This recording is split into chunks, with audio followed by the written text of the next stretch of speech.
এরপরই এলো সেই ভয়ানক মুহূর্ত, ব্লেড মোড। মাত্র একটি মোচড় দিতেই প্রতিটি ছাতা থেকে বেরিয়ে এলো দ্রুত ঘূর্ণায়মান ধারালো ব্লেড। দেখতে দেখতে সেই ব্লেডগুলো চারদিকে এমন ধ্বংসযজ্ঞ চালালো যে পুরো শত্রু সেনা কয়েক সেকেন্ডের মধ্যে ধুলোয় মিশে গেল। এটি ছিল বিশ্বের অন্যতম বিপজ্জনক অস্ত্র, এমন এক ছাতা যা কেবল বৃষ্টি থেকেই নয়, শত্রুদের থেকেও রক্ষা করত।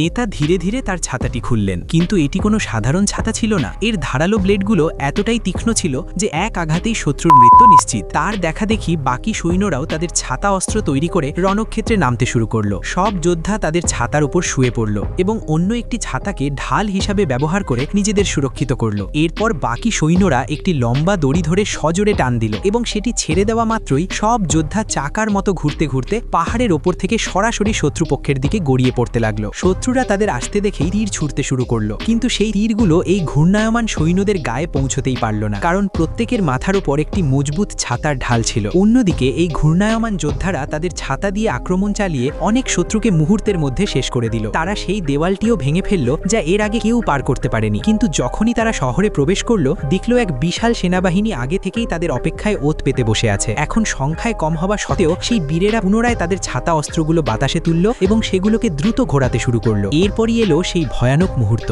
Blade mode. মাত্র একটি মোচড় দিতেই প্রতিটি ছাতা থেকে বেরিয়ে এলো দ্রুত ঘূর্ণায়মান ধারালো ব্লেড। দেখতে দেখতে সেই ব্লেডগুলো চারদিকে এমন ধ্বংসযজ্ঞ চালালো যে পুরো শত্রু সেনা কয়েক সেকেন্ডের মধ্যে ধুলোয় মিশে গেল। এটি কোনো সাধারণ অস্ত্র ছিল না, এটি ছিল এক ধ্বংসলীলার তুফান।